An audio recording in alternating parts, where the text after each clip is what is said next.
This is Venezuela, and recently, The United States conducted a military operation to capture and remove Venezuelan President Nicolas Maduro from his own country that ended with the U.S. will now run the country and seize control of its oil reserve. The primary reason is blood for oil.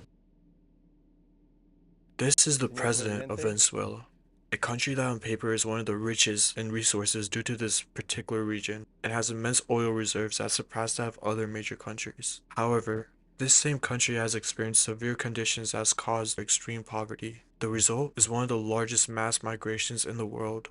So how does a country with immense potential have its citizens suffer immense conditions?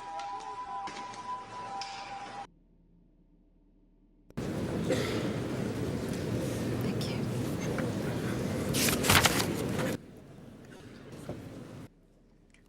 In 2006, this man did something that he couldn't come back from. He went to the UN, and while on stage, he said something that would shape his identity.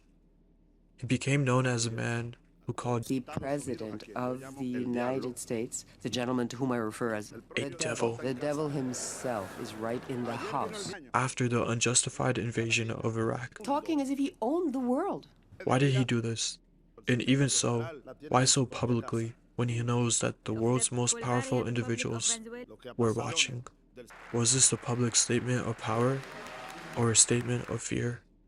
This man was the previous El Presidente of Venezuela and used this opportunity as a way to burn down all his boats. You see, after attaining the presidency, Hugo Chávez, often known as the man of the people, hit a gold mine.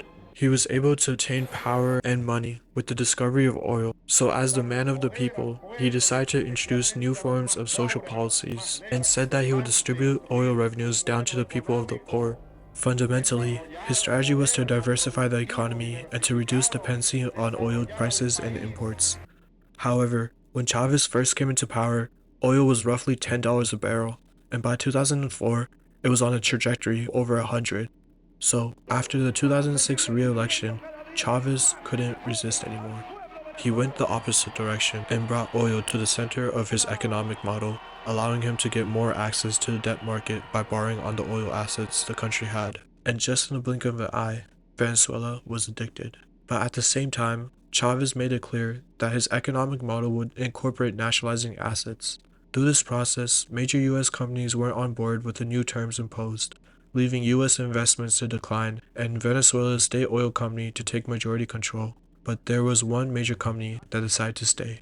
In 1920, Chevron had gained interest in Venezuela, and by 1946 they were able to help discover the Boscan fields. The company hit a gold mine and they knew it had huge potential. Such so that by 2007, when most US companies left, Chevron decided to stay and accepted reduced ownership. The company wasn't making much profits and was only hanging by a thread that was weakening the more Venezuela nationalized. But when the US noticed, they responded through what they saw best, El bloqueo económico.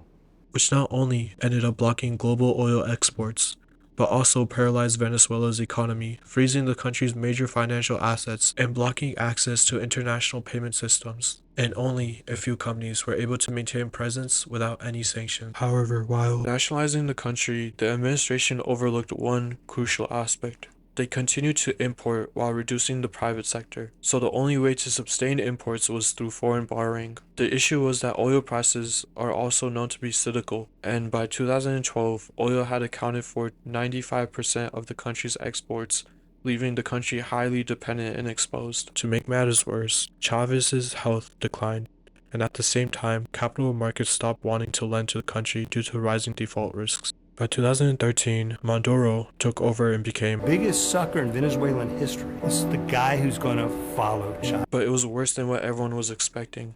By 2014, oil prices declined further, restricting the country from being able to pay over $150 billion in foreign debt, with no access to debt markets, sanctions, and no ability to buy imports. An impeccable storm to starvation was forming, and other countries started to take advantage of this. For instance, China imported about 60% of the oil that as the country had to sell at a discounted rate. They're getting those barrels for a steal, but there's other oil available. It's not fatal for Chinese import. To make matters worse, currency controls, and distorted incentives added to the flames and helped cause Venezuela to have the highest inflation in the world. This hurt the citizens the most, as the country experienced supply shortages, extreme poverty, and mass immigration, all stemming from economic conditions of hyperinflation and a worthless currency. But was this something that was done on purpose? The book Confessions of an Economic Hitman talked about how professionals would cheat developing nations out of trillions of dollars by securing massive loans for projects that funneled money to US corporations, creating debt-ridden countries controlled by the US. So was this book a blueprint of what occurred in Venezuela, and was all that happened to the country a part of a plan? Or was Venezuela's collapse only to be blamed by its government? The question is one that may always be up for debate. However, in future videos we'll explore if Is this about oil or not? so don't forget to subscribe.